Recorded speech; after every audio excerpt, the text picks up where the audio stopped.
2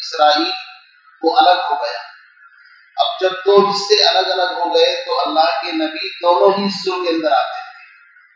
دونوں کو سمجھاتے تھے۔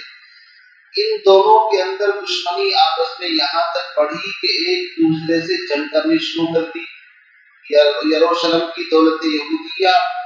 کو، جو دولت سامریہ تھی اسرائیل کی، اس کے ساتھ آپس میں لڑائی ان دونوں کی شروع ہوئی۔ تو جو وقت کے نبی تھے وہ سمجھاتے تھے کہ تم آپس میں مت لڑو،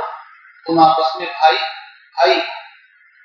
تو ایک پیغمبر کو اللہ رب العزت نے یروشلم کی دولت یہودیہ کے اندر مبعوث فرمایا۔ نبی تو بولتے رہتے تھے، ایک نبی دوسرا نبی ایسے رہتے تھے۔ یہاں تک لکھا ہے کہ یروشلم کی دولت یہودیہ نے اپنے بھائیوں کے خلاف دمشق کی آشوری حکومت، جسے الگ الگ حصوں میں ہوتی تھی، ان سے مدد مانگی، جیسے کہ آج بھی رواج ہے کہ اپنے بھائیوں کی طرح بھی انسان دوسروں سے مدد لے لیتا ہے، اور پھر یہ انجام نہیں سوچتا کہ دشمن جب آئے گا پہلے اس کو ختم کرے گا پھر تجھے بھی ختم کرے گا، یہی کام ہوتا ہے۔ تو وقت کے نبی نے سمجھایا ایسا مت کرو، وہ تمہارے بھائی ہیں، ان کے خلاف کسی تیسری پارٹی سے مدد مت لو، تو ان کو جیل کے اندر ڈال دو، یہ تو عام تھا۔ اسی طریقے سے دولت سامریہ کے اندر حضرت الیاس جو ایک نبی گزرے ہیں، وہ بھی بنی اسرائیل کے اندر، جب انہوں نے دیکھا کہ بال ایک بت ہے، اس کی پرستش شرک شروع کر دیا نبیوں کی اولاد، تو حضرت الیاس نے ان کو سمجھایا۔ بجائے ماننے کے حضرت الیاس کے پیچھے پڑ گئے، یہاں تک کہ وہ جو بادشاہ تھا اس کی بیوی تو بہت زیادہ ناراض تھی حضرت الیاس سے، اور وہ اپنی بیوی کے چکر میں آ کر کے حضرت الیاس کے پیچھے پڑا، یہاں تک کہ ان کو پہاڑوں کے اندر جو جزیرہ نما سینا کے پہاڑ تھے اس میں کسی میں چھپ کر کے اپنی پناہ لینی پڑی، اور دعا مانگی اللہ سے کہ اللہ کیسے لوگ ہیں، میں ان کو سمجھاتا ہوں، میری جان کے پیچھے پڑ جائے۔ اسی طرح حضرت زکریا علیہ السلام، آپ نے سنا ہوگا، انہوں نے آ کر کے ان کو سمجھایا، تو حضرت زکریا علیہ السلام کے پیچھے پڑے، یہاں تک کہ درخت کے اندر وہ گئے تو اسی کو آرے سے کاٹا۔ حضرت زکریا کے بعد حضرت یحییٰ کے ساتھ بھی یہی کیا، ان کا سر قلم کیا۔ تو اس طریقے سے مختلف نبیوں کے ساتھ بڑی زیادتی ہوئی۔ اب جب ظاہر بات ہے اس طرح کی زیادتی شروع ہوئی تو اللہ کا تو غصہ بھڑکنا ظاہر ہے، یہاں تک کہ آخری پیغمبر حضرت عیسیٰ، جو بنی اسرائیل کے آخری پیغمبر، یہ آئے اور اللہ نے ان کو انجیل مستقل ایک کتاب دی۔ سورہ صف کے اندر ہے وَإِذْ قَالَ اللَّهُ يَا عِيسَى ابْنَ مَرْيَمَ، اس کو وقت کو یاد کرو جب حضرت عیسیٰ علیہ السلام نے کہا یا بنی اسرائیل، اے بنی اسرائیل کے لوگو، انی رسول اللہ علیکم، میں تمہاری طرف اللہ کی طرف سے نبی بنا کر کے بھیجا گیا، مصدقا لما بین یدی من التوراۃ، اور جو تورات ہے مجھ سے پہلے کتاب ملی اس کی میں تائید کرتا ہوں، لیکن یاد رکھو وَمُبَشِّرًا بِرَسُولٍ يَأْتِي مِن بَعْدِ اسْمُهُ أَحْمَدُ، میں ایک ایسے رسول کی بشارت دیتا ہوں جو ان قریب آنے والے ہیں، جن کا نام محمد یا احمد۔ انہوں نے کھل کر کے بنی اسرائیل کو اپنی طرف دعوت دی کہ ساری بت پرستی بھی چھوڑو، آپس کے اختلافات بھی چھوڑو، آؤ اور میرے ہاتھ پر بیعت کرو۔ تو جانتے ہیں آپ کیا ہوا؟ انہی بنی اسرائیل نے حضرت عیسیٰ علیہ السلام پر بڑے گھٹیا الزامات لگائے۔ کیسے الزامات؟ ایسے الزامات کہ یہ بندہ نبی نہیں، اس کی جو ماں ہے، کیونکہ آپ جانتے ہیں عیسیٰ علیہ السلام کی پیدائش بغیر باپ کے ہوئی، اس کے تو باپ کا ہی پتہ نہیں، نعوذ باللہ، یہ تو ولد الزنا ہے۔ اب آپ سوچ سکتے ہیں کتنے خطرناک الفاظ ہیں۔ اسی طریقے سے ان لوگوں نے اپنی عدالت کے اندر، جو ان کی مذہبی عدالت تھی بنی اسرائیل کی، اس میں جھوٹے الزامات لگا کر کے ان کے خلاف قتل کا فیصلہ صادر کرا لیا کہ ایسے آدمی کا قتل کرنا جائز ہے۔ جیسے مسلمانوں کے پرسنل مسائل کے لیے مسلم پرسنل لا ہے نا، ایسے ہی بنی اسرائیل کے پرسنل لا، یعنی ان کا اسلامی قانون تھا، تو ان کے احبار اور رہبان جو تھے انہوں نے فتویٰ دے دیا کہ اس بندے کا قتل جائز ہے۔ پھر اس کے بعد جو ان کے ملک کی عام سپریم کورٹ تھی وہاں سے بھی ان کے خلاف بولے لیا کہ ایسے آدمی کا قتل کرنا جائز ہے۔ اور پھر اسی پر بس نہیں کیا بلکہ اس زمانے کی جو رومن یعنی عیسائی، بلکہ اس وقت ان کو عیسائی کہنا بھی غلط ہے، پہلے وہ مشرک تھے، روم کے لوگ زیادہ تر مشرک تھے، مشرک حکومت کو پرست، اور وہ اپنے آپ کو بڑا منصف بڑا عادل کہتے تھے۔ ان کی حکومت کے اندر ان کے جج سے بھی یہ فیصلہ صادر کرایا کہ ایسے آدمی کا قتل جائز ہے۔ یہاں تک لکھا ہے کہ عید کوئی خوشی کا موقع تھا، اس موقع پر اس رومی جج نے یہ کہا کہ تم عیسیٰ مسیح کو آزاد کرانا چاہتے ہو یا اس زمانے کا کوئی بڑا ڈاکو اور چور تھا اس کو؟ تو بنی اسرائیل نے کہا کہ ہم چور کو تو آزاد کرانا چاہتے ہیں لیکن عیسیٰ مسیح کو آزاد کرانا نہیں چاہتے۔ یہاں تک ان کے بارے میں لکھا ہے کہ نقض امن کا ان کے اوپر مقدمہ ڈالا گیا کہ اس بندے سے شہر کے امن و امان کو خطرہ ہے۔ اس طرح آج بھی آپ دیکھتے ہیں نا حکومت کسی بندے کو کہ بھائی اس بندے کا گرفتار کرنا صحیح ہے ورنہ تو اس سے نقصان ہو سکتا ہے کہ فتنے فساد کریں گے۔ تو حضرت عیسیٰ چونکہ ایک خدا کی دعوت دیتے تھے اور وہ بت پرستی کے اندر وہ ہو چکے تھے، تو صورتحال یہ ہوئی حضرت عیسیٰ علیہ السلام کو سولی پر لٹکانے کی انہوں نے تیاری کی، وہ تو اللہ کا حکم ہوا کہ اللہ رب العزت نے ان کو زندہ آسمانوں پر اٹھا لیا۔ اور انہی کے حواریوں میں سے کوئی شخص تھا یا دوسری روایت کے اعتبار سے جو پکڑنے کے لیے ان کو کسی کمرے میں داخل ہوئے، اللہ نے عیسیٰ علیہ السلام کی شکل اس کو دے دی اور عیسیٰ علیہ السلام کو زندہ آسمانوں پر اٹھایا اور اسی بندے کو پکڑ کر کے لا کر کے انہوں نے سولی پر چڑھا دیا، جس کو قرآن آگے آئے گا وما قتلوہ وما صلبوہ، نہ ان کو قتل کیا گیا نہ عیسیٰ علیہ السلام کو سولی دی گئی، بلکہ شبہ لہم، بلکہ معاملہ مشتبہ ہو گیا۔ یعنی آج تک کوئی اس کیس کو حل نہیں کر پائے کہ اگر عیسیٰ علیہ السلام کو پھانسی پر چڑھایا گیا تو پھر ہمارا بندہ کدھر گیا جو اندر گیا تھا، اور اگر وہ ہمارا بندہ ہے تو پھر عیسیٰ کدھر ہے؟ تو آج تک کسی مسئلے کی گتھی کو سلجھا نہیں سکے۔ تو اس طریقے سے انبیاء علیہ السلام کو ناحق قتل کیا گیا۔ اسی کو فرمایا وَيَقْتُلُونَ النَّبِيِّينَ، یعنی بنی اسرائیل کے جو آخری نبی حضرت عیسیٰ علیہ السلام ان کے ساتھ بھی اس طرح زیادتی کا معاملہ، اور ان کے خلاف تو باقاعدہ کورٹ کے اندر پٹیشن داخل کی گئی۔ تو بہت سارے نبی تو ایسے گزرے ہیں کہ ان پر تو مقدمات بھی نہیں چلائے گئے بلکہ ایسے ہی ان کو قتل کر دیا گیا ناحق۔ تو فرماتے ہیں جب یہ سب کچھ ہوا تو اس وجہ سے ذلت، مسکنت اور یہ تمام چیزیں اللہ کی طرف سے آئی۔ ذَلِكَ بِمَا عَصَوْا وَكَانُوا يَعْتَدُونَ، یہ سب کا سب اس وجہ سے ہوا کہ انہوں نے نافرمانی کی، وَكَانُوا يَعْتَدُونَ، اور حد سے زیادہ تجاوز کیا، حد سے زیادہ تجاوز کیا کہ وقت کے نبیوں کی بات ماننا تو دور کی بات، ان کی جان کے در پہ ہو گئے۔ وہ سمجھاتے تھے تو کسی کو جیل کے اندر ڈال دیا، وہ سمجھاتے تھے تو کسی کو کہا کہ ہمارے شہر سے نکل جاؤ۔ سورہ ابراہیم کے اندر آئے گا وَقَالَ الَّذِينَ كَفَرُوا لِرُسُلِهِمْ لَنُخْرِجَنَّكُمْ مِنْ أَرْضِنَا أَوْ لَتَعُودُنَّ فِي مِلَّتِنَا، ہر نبی جو بھی اپنی قوم کے اندر آیا اور اس نے اپنی قوم کو سمجھانے کی بات کی تو قوم کے لوگوں کا رویہ یہ ہوتا تھا لَنُخْرِجَنَّكُمْ، ہم تم کو شہر سے باہر نکال دیں گے، لوٹ بدر کر دیں گے، أَوْ لَتَعُودُنَّ فِي مِلَّتِنَا، یا تم بھی لوٹ کر کے ہمارے ہی دین کے اندر آ جاؤ، اس کے خلاف آواز مت اٹھاؤ۔ آج بھی یہ ہوتا ہے جب کوئی عالم، کوئی دین کا دائی، اللہ کا نیک بندہ کسی چیز کے خلاف آواز اٹھاتا ہے تو بجائے ماننے کے لوگ اس کی ٹانگ کھینچنا شروع کر دیتے ہیں۔ آپ دیکھ لیجیے اگر کوئی آدمی قبروں کا پجاری ہے، قبر پرست ہے، اور آپ اس کے خلاف آواز اٹھائیے تو پھر وہ اس کو برداشت نہیں کرتا۔ اسی طریقے سے اگر آدمی کی زندگی کے اندر کوئی گناہ ہے، آپ اس کے خلاف آواز اٹھائیں گے، دعوت دیں گے تو بجائے ماننے کے الٹا ذاتی دشمنی کے اوپر اتر آتا ہے۔ تو پتہ ہی چلا یہ سلسلہ تو ان لوگوں سے چلا آ رہا ہے جو پہلے کفر کے گڑ گھنٹال تھے،